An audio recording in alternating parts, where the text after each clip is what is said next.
Hi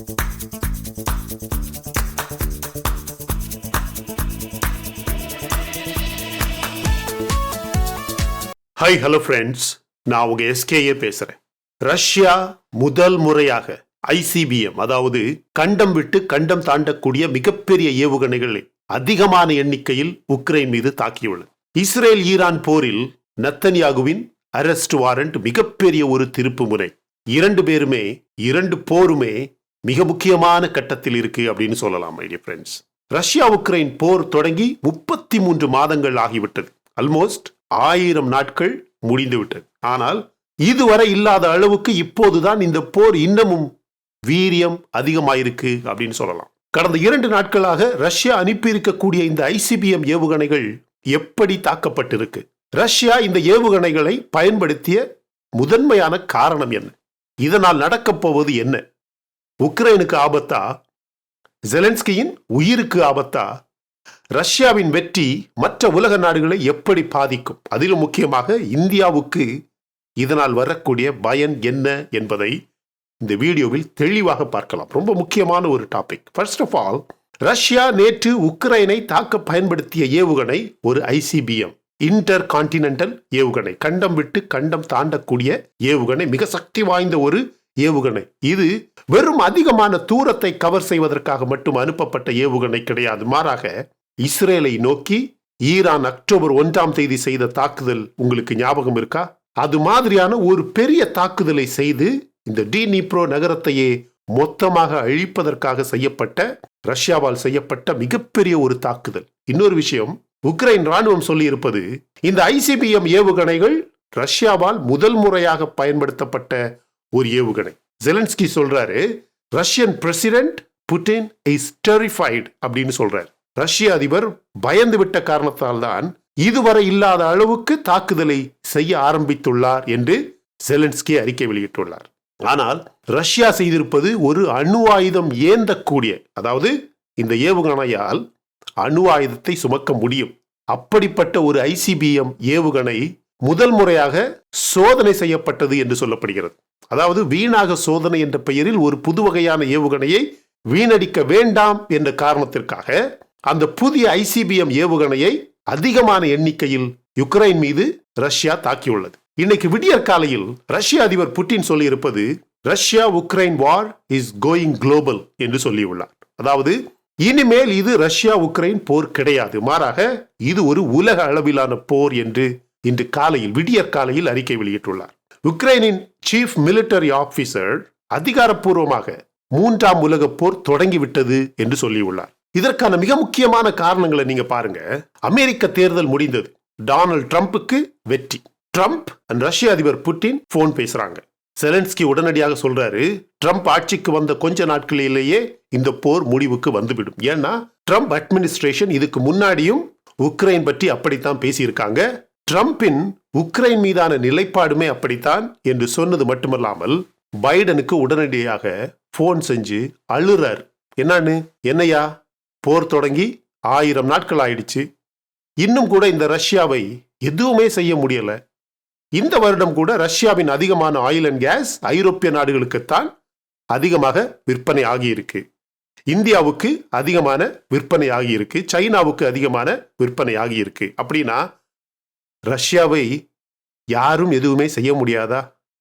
எதுவுமே செய்ய முடியலையே அப்படின்னு செலன்ஸ்கி சொன்னதும் பைடனின் ஈகோ தலைக்கு ஏறியது மட்டும் கிடையாது, தன்னுடைய ஆட்சியில உருப்படியா நான் எதுவுமே செய்யலையே அப்படிங்கிற ஞாபகம் அவருக்கு அப்பத்தான் வந்தது. அவருக்கு ஒரு சில விஷயங்கள் ஒரு சில இடைவெளியில மட்டும்தான் ஞாபகம் வரும். அந்த கேப்ல இந்த போர் தொடங்கி 3 வருடமாக அனுமதிக்காத ஒரு சில ஆயுதங்களை இனிமேல் உக்ரைன் பயன்படுத்தலாம், யூஸ் பண்ணலாம் என்ற ஆர்டர் போட்டது மட்டுமல்லாமல், அந்த நிமிடமே உக்ரைனுக்கு ஏற்கனவே கொடுத்திருந்த பல பில்லியன் டாலர் கடனில் பாதி கடனை ரத்து செய்ய அறிக்கை வெளியிட்டார். $450 மில்லியன் புதிய உதவியாக அறிவித்தார். இது எல்லாமே ட்ரம்ப் ஆட்சிக்கு வர்றதுக்கு முன்னாடி செஞ்சு முடிக்கணும். இப்ப தெரியுதா ஏன் இந்த ரஷ்யா உக்ரைன் போர் திடீரென ஒரு குளோபல் போராக மாறி இருக்கு அப்படின்னு புரியுதா?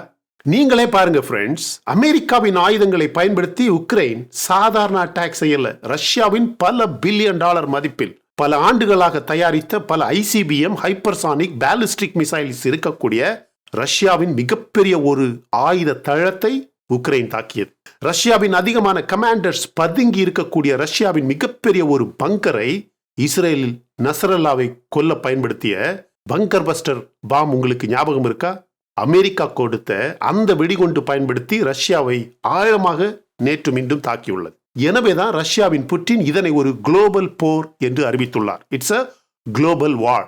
உடனடியாக இனிமேல் ரஷ்யா உட்பட பெலாரஸ் எல்லை வரை உக்ரைனின் எந்த ஆயுதம் வந்து தாக்கினாலும் ரஷ்யா அணு ஆயுதம் பயன்படுத்தவும் தயங்காது என்று தன்னுடைய அணு ஆயுத தாக்குதல் கொள்கையை, தன்னுடைய நியூக்ளியர் பாலிசியை ஒரே ஒரு நாள் இரவோடு இரவாக மாற்றி ரஷ்யா அணு ஆயுத போருக்கு தயார் என்று அறிவித்தார். உடனே நம்மள அதிகமான பேருக்கும் வரக்கூடிய கருத்து என்ன தெரியுமா?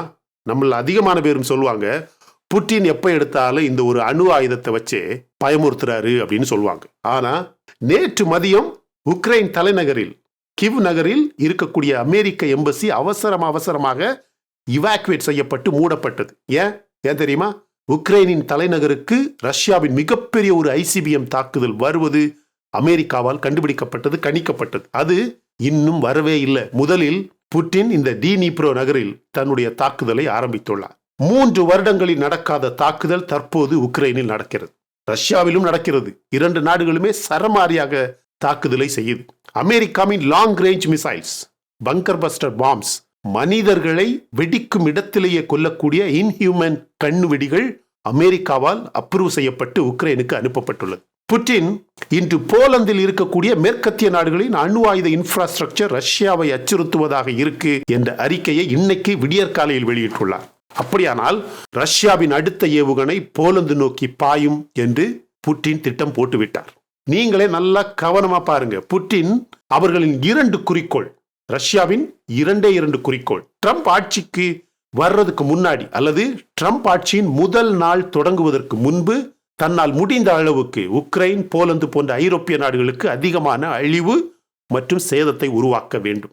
2வதாக தன்னால் முடிந்த அளவுக்கு அதிகமான இடங்களை ஆக்கிரமிக்க வேண்டும். உக்ரைனில் தன்னால் முடிந்த அளவுக்கு அதிகமான இடங்களை, அதிகமான டெரிட்டரியை ஆக்கிரமிக்க வேண்டும், இன்வேட் செய்ய வேண்டும், ஆக்குப்பை செய்ய வேண்டும்.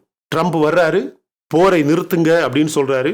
செலன்ஸ்கி சொல்றதை கேட்கணும், இல்லைன்னா செலன்ஸ்கிக்கு அவனை தூக்கு அப்படிம்பார். புட்டின் உங்களுக்கு என்ன வேணும்? நீங்க இதுவரைக்கும் இன்வேட் பண்ண டெரிட்டரியை நீங்க வச்சுக்குங்க, ஆனா போரை நிறுத்தணும். இதுதான் நடக்கும்னு செலன்ஸ்கிக்கு பயம் வந்தாச்சு. எனவே அது நடப்பதற்கு முன்பு ரஷ்யாவை ஏதாவது செய்துவிட முடியாதான்னு முயற்சி செய்யறாரு செலன்ஸ்கி. அதுக்கு பைடன் உதவி செய்யறாரு. அதற்காக ரஷ்யாவை எதுவுமே செய்ய முடியாதுன்னு நான் சொல்ல வரல மை டியர் ஃப்ரெண்ட்ஸ், சொல்லவே இல்லை. மாறாக ரஷ்யா இதுவரை பயன்படுத்தாத ஆயுதங்களை பயன்படுத்த ஆரம்பித்துள்ளது. அதில் வெற்றி கிடைத்தால் நம்ம சொன்ன இந்த எல்லா விஷயங்களுமே கண்டிப்பாக நடக்கும். ஒருவேளை ரஷ்ய அதிபர் புட்டின் அவர்களின் இந்த கால்குலேஷன், இந்த திட்டத்தில் ஏதாவது சொதப்புற மாதிரி நடந்தால் அது ரஷ்யாவுக்கும் பெரிய ஆபத்தாக முடியும் கண்டிப்பாக. எனவேதான் 2 நாடுகளுமே இதுதான் தன்னுடைய கடைசி நாள் மாதிரியே இந்த போரை செய்கிறார்கள். ரஷ்ய அதிபர் புட்டின் தற்போது நடக்கும் தாக்குதல்களை மேற்கத்திய நாடுகளுக்கு எதிராக செய்யும் போராக பாவித்து ரொம்ப கொடூரமாக செய்கிறார். செலன்ஸ்கி இன்னும் இருக்கும் 40 நாட்கள் தான் அவரது உயிருக்கே மீதம் இருக்கக்கூடிய தன்னுடைய வாழ்நாளின் கடைசி 40 நாட்கள் என்று நினைத்து, இதுதான் என்னுடைய வாழ்க்கையில கடைசியா இருக்கக்கூடிய 40 நாட்கள் அப்படின்னு யோசிச்சு ரஷ்யா மீதான தாக்குதல்களை செய்யறாரு செலன்ஸ்கி. இன்னொரு விஷயம் உங்களுக்கு ஞாபகம் இருக்கா? ரஷ்ய அதிபர் புட்டின் மேலையும் சர்வதேச நீதிமன்றத்தின் அரெஸ்ட் வாரண்ட் இருக்கு. ஆனா அவர் எல்லாமே செய்யறாரு. ரஷ்ய அதிபர் புட்டின் அவர்கள் 3 வருடமாக மிகப்பெரிய ஒரு போரை செஞ்சுக்கிட்டு இருக்கிறார். தனக்கு தேவையான எல்லா தலைவர்களையும் பார்க்கிறார், எல்லா கூட்டங்களையும் நடத்துறார், எல்லாமே நடக்கு. இதுக்கு மேல ரஷ்ய அதிபர் புட்டினுக்கு என்ன வேணும் சொல்லுங்க? அது போலவே இஸ்ரேலின் நெத்தன்யாகு மற்றும் முன்னாள் டிஃபென்ஸ் மினிஸ்டர் கேலண்ட் இருவருக்கும் எதிராக அரெஸ்ட் வாரண்ட் சர்வதேச நீதிமன்றத்தால் கொடுக்கப்பட்டிருக்கு. நேற்று நடந்த விஷயம்.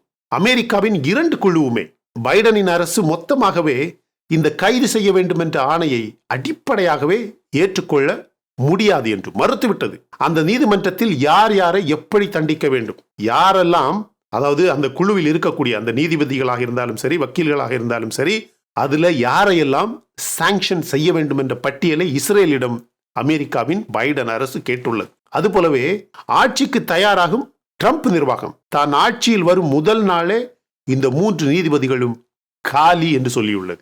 உண்மையிலேயே மொத்தமாக மிகப்பெரிய ஒரு உலகப் போர் ஆரம்பித்து விட்டது. நம்மில் ஒரு சில பேர் சொல்லுவோம், கோவிட் நோய் ஆரம்பித்தப்பவே 3ஆம் உலகப் போர் தொடங்கியதுன்னு சொல்லுவோம். இல்லைன்னா ரஷ்யா உக்ரைன் போர் தொடங்கினப்ப 3ஆம் உலகப் போர் தொடங்கியதுன்னு சொல்லுவோம்.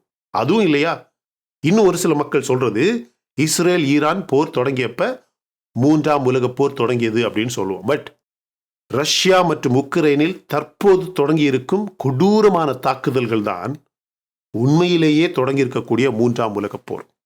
உங்க கருத்து என்ன சொல்லுங்க, கமெண்ட்ல சொல்லுங்க. ரொம்ப சின்ன வீடியோ தான். இந்த வீடியோ பிடிச்சிருந்தா லைக் பண்ணுங்க. இன்னும் நம்ம சேனலை நீங்க சப்ஸ்கிரைப் பண்ணலன்னா மற்ற வீடியோஸ் பாருங்க, உங்களுக்கு கண்டிப்பா பிடிக்கும். பிடிச்சிருந்தா சப்ஸ்கிரைப் பண்ணா போதும். My dear friends, thank you so much my dear friends for watching all my videos and supporting my channel. Until I come back with my next awesome video, it's bye from Suresh. Stay safe, stay positive, stay active and stay fit and always dream big in your life. நம்மளால எப்பவுமே எதையுமே எங்கேயுமே சாதிக்க முடியும் அப்படின்னு நம்ம first நம்பணும். My dear friends, and as I always say, please take care of your parents at your home. உங்க அப்பா அம்மாவை உங்க வீட்டிலே வச்சு நல்ல சந்தோஷமா பத்திரமா பாதுகாப்பா பார்த்துக்குங்க my dear friends, because it's very very very very very important. Thank you.